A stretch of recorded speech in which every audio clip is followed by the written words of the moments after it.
Guys, magandang hapon po sa ating lahat and welcome back po sa aking channel. So ngayon ay September 3, Wednesday. So ngayon guys ay ano oras na ba?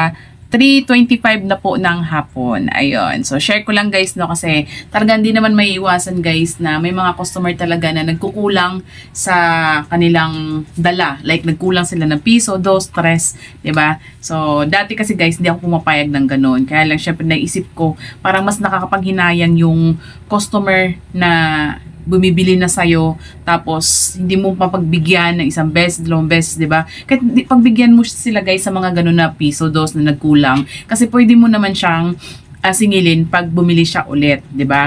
Siguro may mga customer na matagal din bumalik, pero at least guys, nasusulat natin, nalilista natin. Para dun sa mga ganun guys, wag nating kalimutan ilista sa papel. Like, ito ginagawa ko guys para ako ay pag bumili ulit, yan, nasisingil ko agad, di ba? Kasi pag siningil mo naman agad yan guys, hindi naman yan magsasabi na, ay, ano ba yun, ganito. Alam pa rin nila yan guys. So, lagyan nyo ng date, lagyan nyo kung ano yung item ang nagkulang niya, at, di ba? At magkano yung kulang niya. So, ako guys, ginagawa ko, yan naka-tape lang dito, tapos nagsusulat ako dito. So, pag bumalik si customer, nasisingil ko din ulit sila, di ba? Kasi alam nyo, sayang yung mga ganong customer na imbis na bumibili sa'yo, tapos minsan hindi mo pinagbigyan, piso, 2 lang, tapos, di ba? Ay, hindi kasi ganito, ganyan ka pa.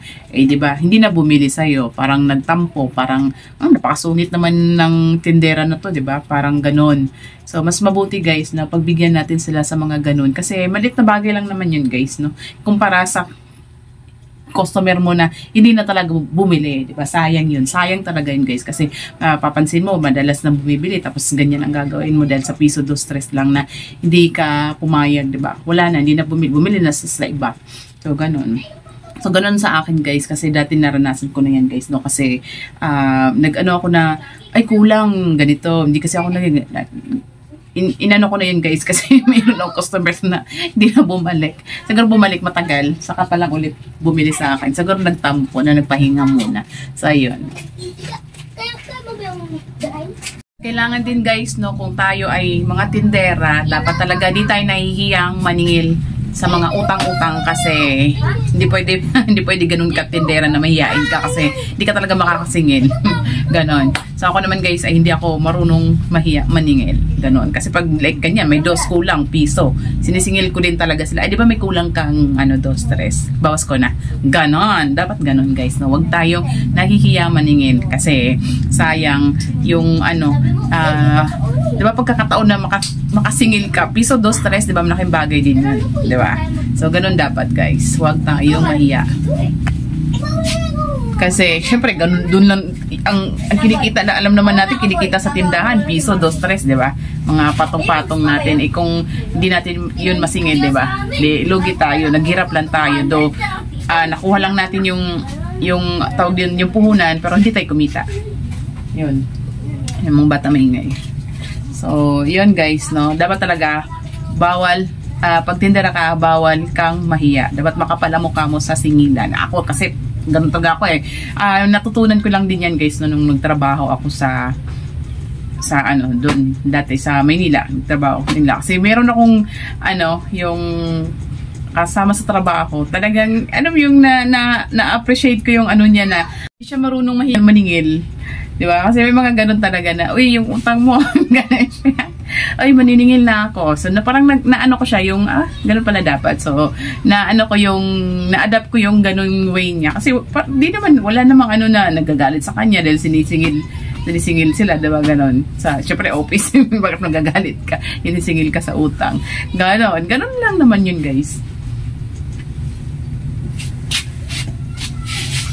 Tingnan ko dun sa kasi baka may tao nagsasalita ako. Nahiya din naman tayong magsalita na may nakikinig, di ba? So, ayan.